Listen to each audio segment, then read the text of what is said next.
நோம்பு கஞ்சி செய்ய தேவையான பொருட்கள் என்னென்னு பார்த்துடலாம்.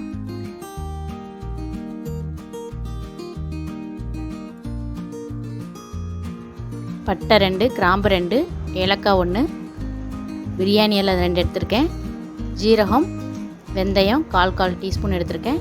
2 பச்சை மிளகா, சின்ன வெங்காயம் வந்து 10 எடுத்து கட் பண்ணி வச்சுருக்கேன். தக்காளி வந்து மீடியம் சைஸ் தக்காளி 1 கட் பண்ணி வச்சுருக்கேன். புதினா கொஞ்சம், மல்லி இலை கொஞ்சம். பிரியாணி அரிசி வந்து குருணை வாங்கி வச்சுருக்கேன்.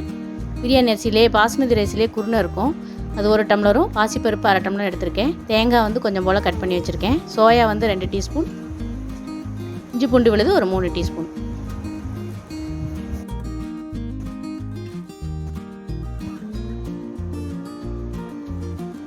முதல்ல சோயாவை வந்து நம்ம சுடுதண்ணில் ஊற வச்சிடலாம்.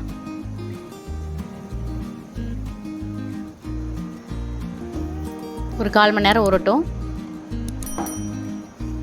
இப்போ வந்து நான் பாஸ்மதி அரிசி வந்து ஊற வச்சுருக்கேன். அதோட சேர்ந்து பாசிப்பருப்பையும் ஊற வைக்கிறேன். இதுவும் 1/4 மணி நேரம் ஊறட்டும்.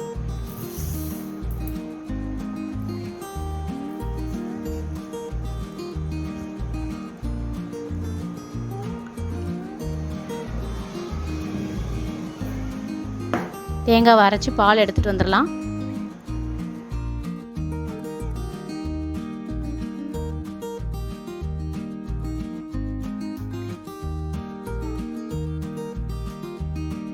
அடுப்பில் குக்கரை வச்சுட்டு 1 குழிக்கரண்டி எண்ணெயும்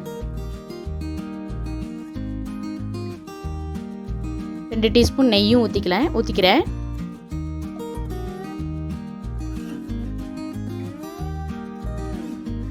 பட்டை, கிராம்பு, ஏலக்காய், பிரியாணி இலை, ஜீரகம், வெந்தயம் எல்லாத்தையும் ஒன்று ஆட் பண்ணிடலாம்.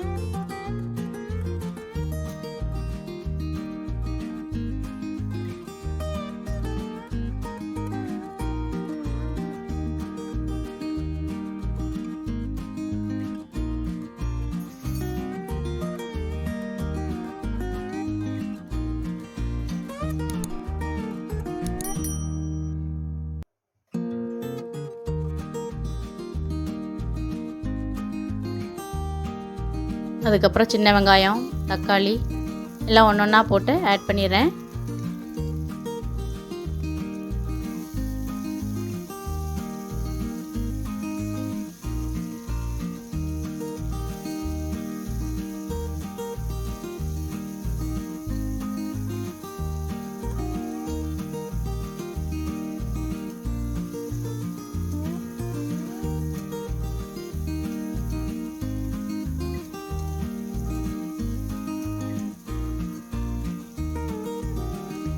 இப்போ இஞ்சி பூண்டு விழுது 3 டீஸ்பூன் எடுத்து வச்சுருக்கேன், அதையும் ஆட் பண்ணுறேன்.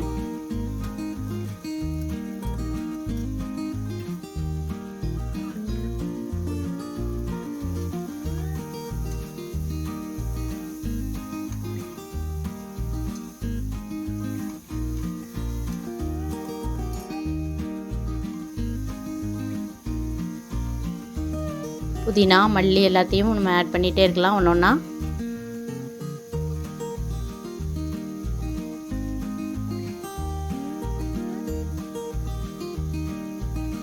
ஃபுல்லாக நல்லா வதங்கணும்னு அவசியம் இல்லை, இது வந்து கஞ்சி தானே, அதனால் அப்படியே நம்ம போட்டுடலாம்.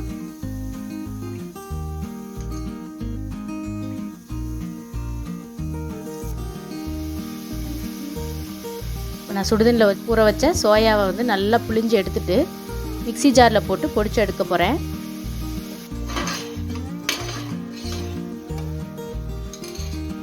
பாருங்க, பொடிச்சு எடுத்துட்டேன், அதையும் ஆட் பண்ணுறேன்.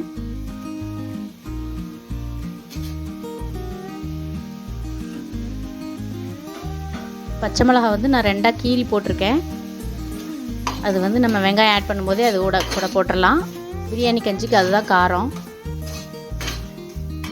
அதுக்கப்புறம் நம்ம பிரியாணி அரிசி, பருப்பெல்லாம் ஊற வச்சுருக்கோம் இல்லையா, அதெல்லாம் நல்லா கழுவிட்டு அதையும் நம்ம ஆட் பண்ணிக்கலாம்.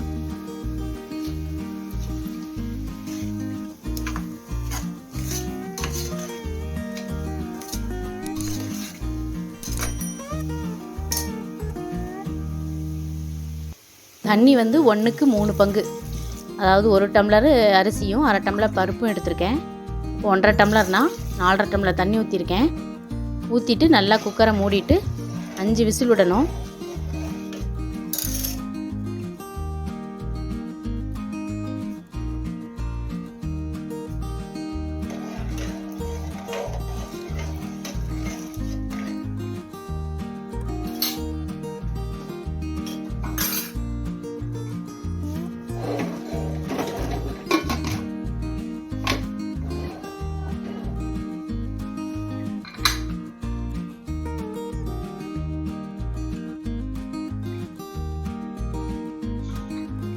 அதுக்கப்புறமா ஸ்டீம் போன உடனே குக்கரை ஓப்பன் பண்ணி நம்ம தேங்காய் பால் வந்து எடுத்து வச்சுருக்கோம் இல்லையா, அதை வந்து ஆட் பண்ணணும். தேங்காயும் அரைச்சி ஊற்றலாம், ஆனால் தேங்காய் பால் ஊற்றினா அதை விட டேஸ்ட்டாக இருக்கும். இந்த நோம்பு கஞ்சிக்கு வந்து மட்டன், பீஃப் அதுதான் போடுவாங்க. நான்வெஜ் சாப்பிடாதவங்க வந்து நம்ம சோயா போடலாம், இல்லை நம்ம கேரட் பீன்ஸை கூட பொடுசாக கட் பண்ணி போடலாம், இல்லை எதுவுமே போடாமல் ப்ளெயினாகவே நம்ம அந்த கஞ்சி வைக்கலாம். நல்லா டேஸ்ட்டாக இருக்கும். நம்ம எவ்வளோ தண்ணி ஊற்றி எவ்வளோ கஞ்சி பதம் வேணுமோ அதை நம்ம ஊற்றிக்கலாம். கெட்டியாக வேணுனாலும் அப்படியே சாப்பிட்டுக்கலாம், இல்லை கொஞ்சம் நம்ம கஞ்சி ரொம்ப தண்ணியாக வேணும்னா அதுக்கு தகுந்த மாதிரி தண்ணி ஆட் பண்ணி தேங்காய் பால் ஊற்றியில் நம்ம கரெக்ட் பண்ணிக்கலாம். பிரியாணி கஞ்சி ரெடி ஆயிடுச்சு. சுவையான நோம்பு கஞ்சி ரெடி.